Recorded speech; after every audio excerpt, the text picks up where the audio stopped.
सूरज के पहाती बिहनिया मोला तो सुना वैरानी तोरे पैजनिया। हाँ, मीठ मीठ बतिया के तोर ही फसाना दुरिहा तेरे ही बिमोर तीर झनियाना। काला बताओ काका करत हो जिए बर जिनगी संग मातो।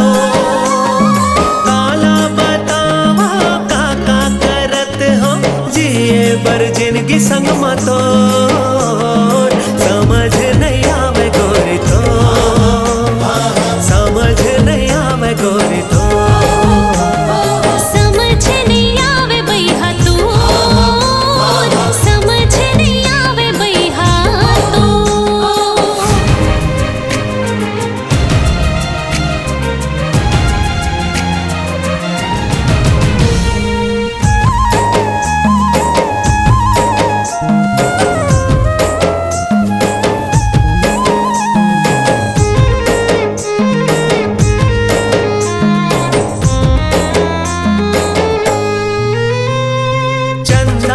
देखे जैसे चकोर वो मन मोर खोजे रानी तोला चाहूँ।